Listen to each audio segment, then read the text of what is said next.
Reservation ను తీసుకొచ్చిన మహిళా పక్షపాతి రాజీవ్ గాంధీ.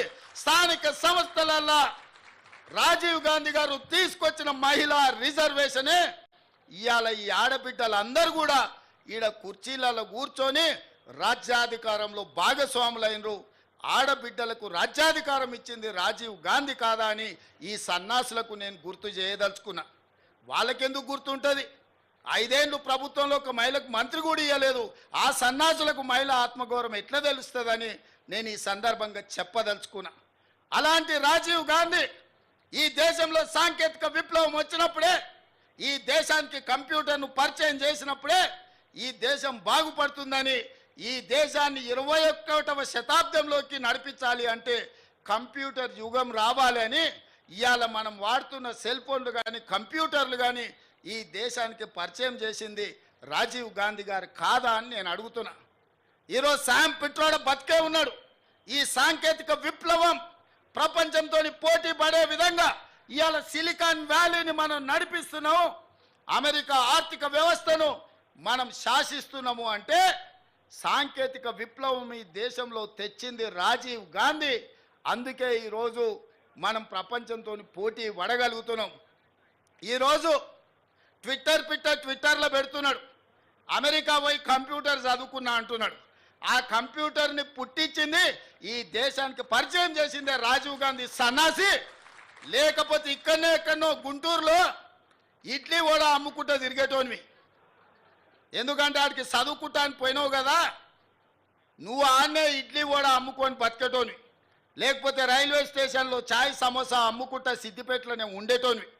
రాజీవ్ గాంధీ దేశానికి కంప్యూటర్ని పరిచయం చేసింది కాబట్టి నీ బతుకు ఒక కంప్యూటరు, ఒక ట్విట్టర్ అకౌంటు, ఒక ఐటీ మంత్రివైనవు. లేకపోతే ఐటీ శాఖనే ఉండేది కాదు. రాజీవ్ గాంధీ గారు ఐటీ రంగాన్ని ఈ దేశానికి పరిచయం చేసిండు కాబట్టి ఆ సన్నాసి ఐటీ శాఖకు మంత్రి అయిండు. లేకపోతే ఆ దిక్కుమాలలోని బాధనే మనకు ఉండేది కాదు. కాబట్టి ఇవాళ ఈ పరిస్థితుల్లో అలాంటి రాజీవ్ గాంధీ దేశ సమగ్రతను కాపాడడానికి ప్రాణ త్యాగం చేసి ఈ దేశాన్ని కాపాడిండు. అంత గొప్ప వ్యక్తి విగ్రహాన్ని ఈరోజు సచివాలయం ముందల ట్యాంక్ బండ్ మీద పెడితే రాజీవ్ గాంధీ విగ్రహం ఎందుకు పెడతారని అడుగుతారా? ఎంత బలుపు మాటలు కార్యకర్తలారా, ఒకసారి ఆలోచన చేయండి. అధికారం పోయినా మదము దిగలేదు. గాంధీ కుటుంబాన్ని కుటుంబ పాలన అంటున్నారు. ఆ సన్నాసులకు చెప్పండి, రాజీవ్ గాంధీ గారు ప్రధానమంత్రిగా చనిపోయిన తర్వాత దాదాపుగా 15-20 ఏళ్ళు కాంగ్రెస్ అధికారంలో ఉంది. సోనియా గాంధీ గారు ఏ పదవి తీసుకోలే, కేంద్ర మంత్రి పదవి తీసుకోలే, ప్రధానమంత్రి పదవి తీసుకోలే. 2004 నుంచి 2014 10 సంవత్సరాలు బలమైన యూపీఏ ప్రభుత్వం ఉన్న సోనియా గాంధీ గారు, రాహుల్ గాంధీ గారు ఏ పదవులు తీసుకోలే. కేంద్ర మంత్రి పదవి కానీ ప్రధానమంత్రి పదవి కానీ తీసుకోలే. ఆనాడు రాజీవ్ గాంధీ గారు చనిపోయినాక దాదాపుగా 3 దశాబ్దాలుగా పైగా కాంగ్రెస్ పార్టీలో గాంధీ కుటుంబం ప్రధానమంత్రి, కేంద్ర మంత్రి పదవి తీసుకోలేదు. పదవి త్యాగం అంటే వాళ్ళని చూడాలి, ప్రాణ త్యాగం అంటే వాళ్ళని చూడాలి, స్వతంత్ర పోరాటం అంటే ఆ కుటుంబాన్ని చూడాలి. మోతీలాల్ నెహ్రూ, పండిత్ జవహర్లాల్ నెహ్రూ స్వతంత్రం కోసం పోరాటం చేసి ఈ దేశానికి స్వతంత్రం తెచ్చినోళ్ళు. శ్రీమతి ఇందిరాగాంధీ, శ్రీ రాజీవ్ గాంధీ ఈ దేశం కోసం ప్రాణాలు త్యాగం చేసి దళిత, గిరిజన, ఆదివాసీలను ఆదుకున్న జాతి. సోనియా గాంధీ, రాహుల్ గాంధీ పదవి త్యాగం చేసి మన్మోహన్ సింగ్, పివి నరసింహారావు లాంటి మేధావులను ఈ దేశానికి ప్రధానమంత్రులుగా పరిచయం చేసింది. తెలంగాణ బిడ్డను ఈ దేశానికి ప్రధానమంత్రిని చేసింది శ్రీమతి సోనియా గాంధీ కాదా? ఇవాళ మనం గొప్పగా చెప్పుకుంటున్నాం, మన తెలంగాణ బిడ్డ, మన వంగర బిడ్డ ఈ దేశానికి ప్రధానమంత్రి అయిన.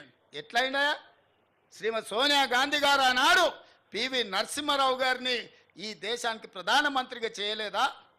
మన్మోహన్ సింగ్ను ఆర్థిక మంత్రిగా చేయలేదా? ఈ దేశానికి ప్రధానమంత్రిగా చేయలేదా? పదవీ త్యాగం అంటే సోనియా గాంధీ గారిది, రాహుల్ గాంధీ గారిది. మరి ఈ సన్నాసులదేందయ్యా? అయ్యి ఉండంగానే అయ్యో ముఖ్యమంత్రి, కొడుకు ఐటీ మంత్రి, అల్లుడు సాగునీటి పారుదల శాఖ మంత్రి, బిడ్డ ఎంపీ, సడ్డకుని కొడుకు రాజ్యసభ. దుర్మార్గులారా, రాష్ట్రాన్ని దోసుక తిని పదవులని పంచుకొని 100,000 ఎకరాల ఫామ్ హౌసులు కట్టుకొని మీరు గాంధీ కుటుంబం గురించి మాట్లాడతారా? గాడిదకి ఏం తెలుసు గంధం చెక్క వాసన అని పెద్దోళ్ళు ఎప్పుడో చెప్పారు. ఈ గాడిదలకు తెలుసా గాంధీ కుటుంబం గురించి అని నేను అడగదలుచుకున్నా.